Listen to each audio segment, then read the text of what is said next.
Welcome back to another episode of... No? Okay, Yep, sorry. I'm Lee. And I'm Richard. And we are exhausted. We're also experienced business owners with over a decade of lessons behind us. We've operated businesses in many different sectors and in many different parts of the world. A few years back, I wrote a book called Once Upon a Time in Small Business. I thought I'd told all the important stories. Turns out, I was just getting started. This podcast is all about the messy, honest human moments behind business, life, and leadership. We'll take you through each of the chapters of the book with more stories about the lessons we've learned through our businesses over the years. This is Richly Told. Today, we are talking about work-life balance. Definitely something we feel we should talk about. We just had a big discussion about this particular topic, I have to say, because I wrote about this in Once Upon a Time in Small Business years ago, and I called it the work-life balance myth. And we wanted to I had written down that this episode was going to be called the myth of work-life balance, but we just had a big discussion around what myth actually meant. And by calling it that then and now, it kind of indicates that work-life balance doesn't exist. And it does. But when you wrote that chapter too, don't forget that we were trying to figure all this out. Yeah. And when we were looking into what work-life balance actually meant, it didn't work for us. No. So then you decided, then you wrote about the myth of it. But it's a little bit deeper than that. The myth is work-life balance in the context of this 9 to 5. And we've touched on this a little bit in our previous episodes.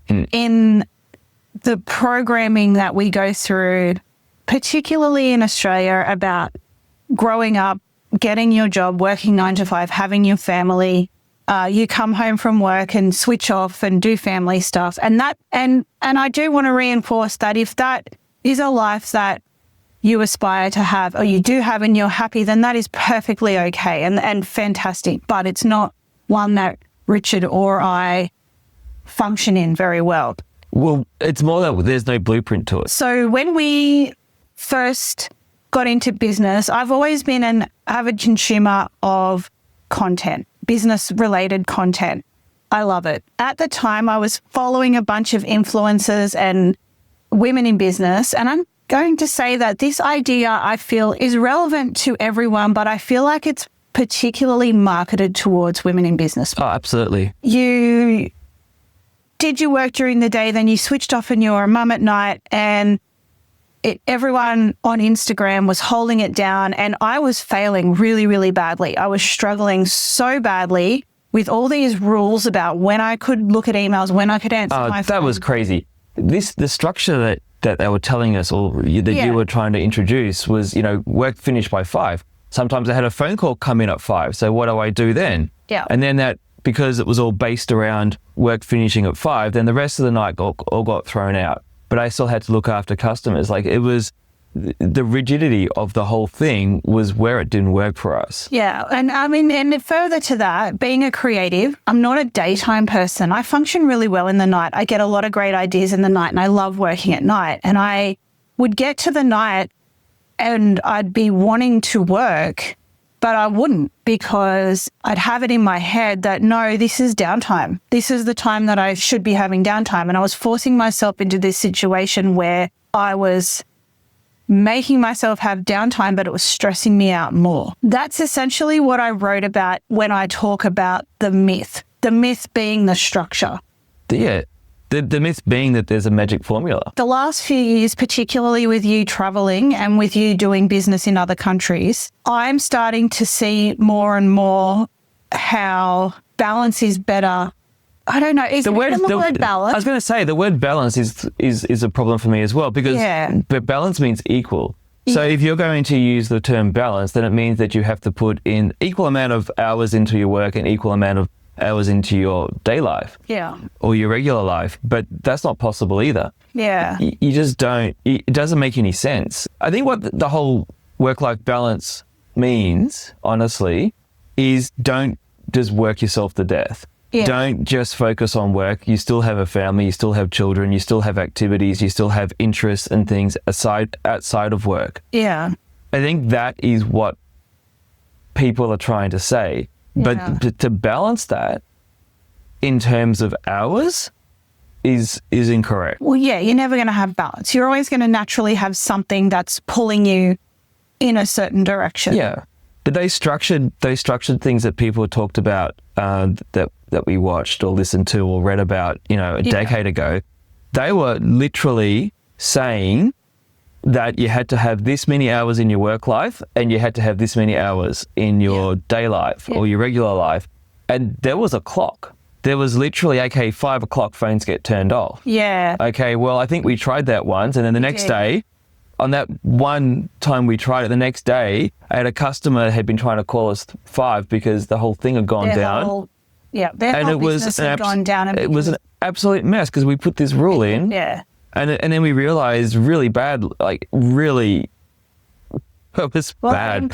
That impacted a lot of people really badly. It impacted our family as well because did we lose them as a client? No. Well, there was a lot of stress. We didn't lose them, but there was a lot of stress, and then we felt bad because there was no reason to switch the phone off. No, it's just this arbitrary rule. It was just this rule, and it just didn't make any sense. It didn't work for us. Yep. And the other thing then that also I found happened was we then, when it ticked over to personal time, if somebody needed us or some work issue had come up, we actually started getting resentful to clients because how dare they call us during our personal time? Yeah. In a financial year or whatever it was in the past, we had phone calls from people at 2 a.m. because they were just running their reports. Yeah. And they had come across an issue, and in the past I was like, okay, that's fine. Customer needs help at 2 a.m. But then we introduced this thing, and it was like, how dare you call me? It's 2 a.m. So we manufactured stress. Well, we manufactured drama. We manufactured stress. We manufactured resentment. We manufactured bad customer service. We manufactured problems for absolutely no reason. Only because we got this idea that we need a work-life balance to stay sane. And it did the exact opposite. It didn't make us sane. It made everything actually start to wobble and start to slowly kind of derail a little bit. And we had to find a new meaning to this whole work-life balance thing. And so what do you think? What's the lesson here? What's the takeaway that we're trying to... The term balance, I believe, for number one, is incorrect. Because if you're trying to balance something that's equal on both sides, and that's not going to happen. It depends really on what is happening at that time. Like if we're trying to get a major update out, we just took on a major new client, then the personal side takes a step back a little bit until we get through that. So it's also like your goals. There's all that as well. And we did discuss in a previous episode about the importance of not having a structured, strict plan. And I think that also helps as well. I think that this structured, strict plan is still employee mindset because employees turn up at 9, go home at 5, have lunch at 1, half hour, 45 minutes, whatever. That I think is a real employee mindset, this structured work-life balance, because they inherently have work-life balance. Because they do, and it's in Australia more so. These newer laws I think they're called the right to disconnect. Yeah, which means that employees reasonably have the right to not answer their phone or not answer an email after they've left the office. It's protective of employees, and I think rightfully so. I mean, I think there are a lot of employers out there that do take advantage of the people that work for them. And if you do make the decision to have that 9 to 5 life, then you should have some protections. Yeah. But when you're like us, who has the decision to not. Well, we have the responsibility. I mean, with the business owners have the responsibility to keep the business running, and that takes on many forms. Particularly if you do have employees. Yeah. You have a responsibility. You've got to pay wages every week. That the lights stay on and that people's wages are and paid. Super and everything is paid. And so you can't really go, 5 o'clock, I'm just going to switch off and not deal with any issues that come up throughout the afternoon. So that's my issue with the word balance.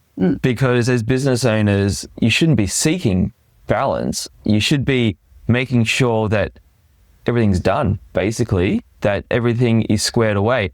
And the personal life, you got to kind of figure your own way to introduce that back in or to not lose that. And that's why I think that people getting on the internet and writing books about what about you've got to have a work-life balance, I think that they either were not business owners, they were employees, or they were new to business and just trying to make a name for themselves, because it honestly doesn't work. I do think that you need to exercise a level of caution over influencers in general.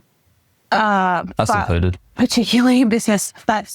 We did actually just have this little discussion before about the irony of this episode telling people not to listen to people on the internet while we're delivering. Yeah. So we're not offering advice. We're just sharing our experience. So neither Richard or I are influencers. No. We are very real business owners. We very genuinely struggle with the day-to-day balance of things and figuring it all out this week, particularly. I'm using the word balance again, aren't I? You like that word. I do, even though I don't. Fitting it all in. I should say fitting it all in, because I've been awake since 4:30 this morning trying to move all the pieces around in my brain so that today works. Yeah. Find what works for you. Figure out what works for you, your business, and your family. We recently, because my parents are also self-employed and live locally to us, we recently had a couple of lunches where we all got together on a Friday. And we went, and it was a great day, a great afternoon. A benefit of that is where we live can get quite busy on the weekends because it's a bit of a tourist area. Friday was perfect because it was pretty quiet. So we got to have great conversation, great food. The owner of the restaurant came and sat down with us. We wouldn't have been able to do that if we had this whole idea of Monday to Friday, 9 to 5, we work. And then we do everything else on the weekend. It's about reshaping the way that you think about your life and how you're fitting everything into that. I mean, one of the good things about running a business or being a business owner is you can have flexibility. But by introducing this concept of work-life balance, you actually end up removing this flexibility. And it becomes very stiff and rigid and really not that much fun. The other thing that I found that we started suffering from was we started comparing ourselves to how other people did it. And like the Joneses next door or whatever. And then we got resentful towards the business itself, because it's like, well, this person over here, blah, blah, blah, they get to do this, they get to go to Bali or whatever it is, right? Why can't we do that? Why are we not doing that? And we ended up in this whole other loop then of actually resenting the business, because we were comparing ourselves and what we were doing to other people. And that also created huge amounts of problems. It wasn't until we decided, you know what, everything was working fine before we started listening to this stuff. Before we started trying to go down the path of how business should be done. I remember having arguments with you and saying the grass is not greener on the other side. Like it's different. And what's really funny about that is now we're on the other side of that. And I'm seeing it from the other side. If you just referencing travel and the Joneses, we just went away last week for a few days, and it was a family holiday, but we worked during that time. We still took phone calls and meetings and work. So it was a working holiday. But when I came back, I went up to Coles and ran into somebody I knew who stood there and said, oh, you guys are so lucky, so lucky you get to do this. And that's probably a whole other podcast, because the worst thing you can possibly say to Richard and I is that we're lucky. But I did get to see the other side of that. And I realized that I was there when I was trying to run our lives in this really structured, rigid way. I would look at everybody else and what everybody else was doing and think that they were lucky, when in fact they'd actually just flipped the way that they were thinking about their life and the way that they did business. Let me ask you this though. Everything's working, not always great now, but it works. Yeah.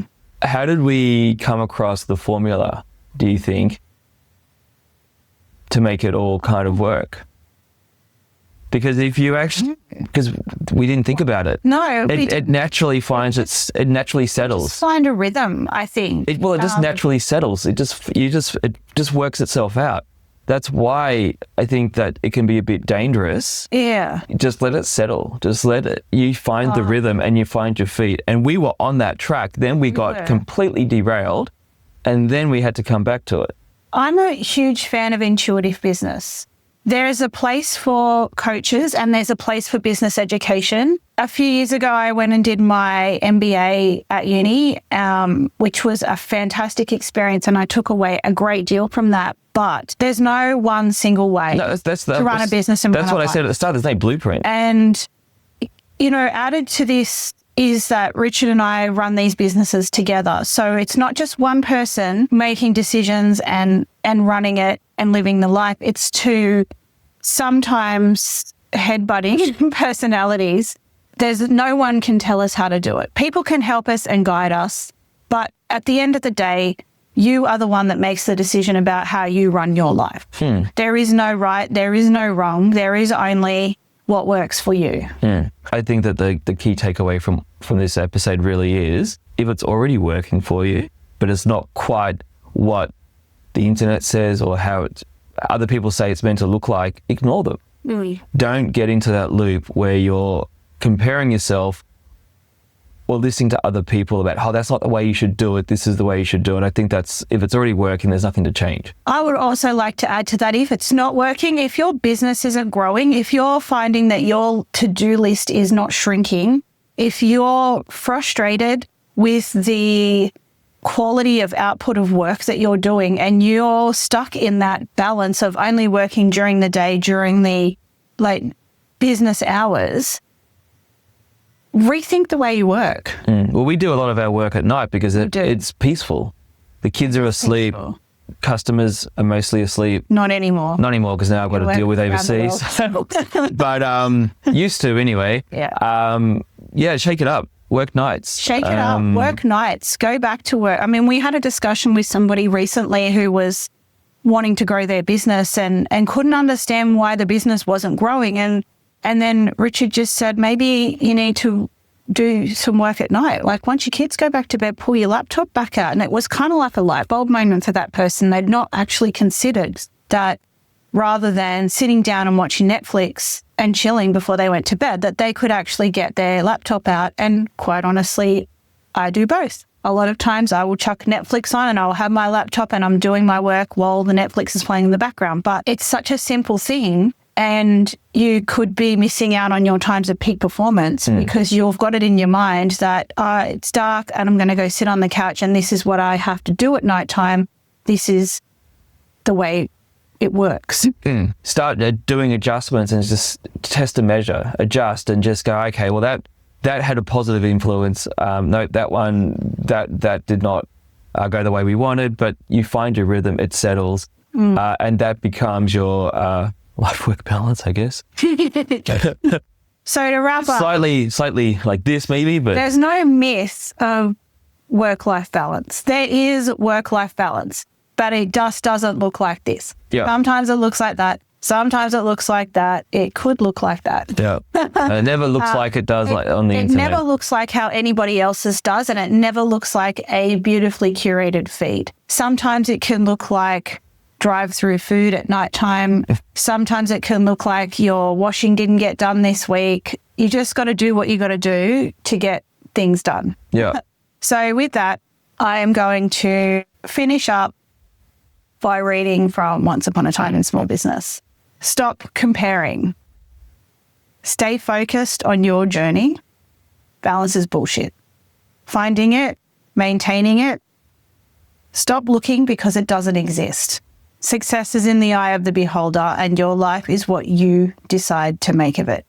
So what does that look like for you?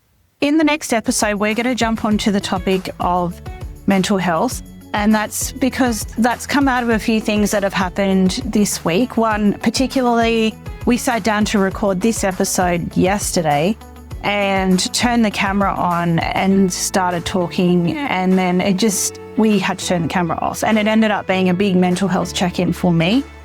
We've had a really intense few weeks. There's been a lot going on, and we were going to start this episode with a bit of a check-in, and I still want to say to people, I would like to say, how are you feeling, and have a small check-in, because I do think it's important to bring it to front of mind whenever possible. But then we had a bit of a chat about it and we decided that it was a much bigger episode and that we were going to talk more about it next week. It's a whole episode. Because we really struggle. We're about to get into this episode now by the sounds of it. No, so we're not getting into this episode now. What I'm going to do is I am going to wrap up and I am going to say, have you felt pressured by the idea of balance? Does any of this resonate with you? Do you have your own stories or your own experiences that you want to share? We would love to hear them. Please reach out to us through Spotify or on Instagram. We're at Richly Told Podcast. Shoot us a message. It's us looking at all the messages. We'd love to start a conversation. So with that, thank you for tuning in. This has been Richly Told.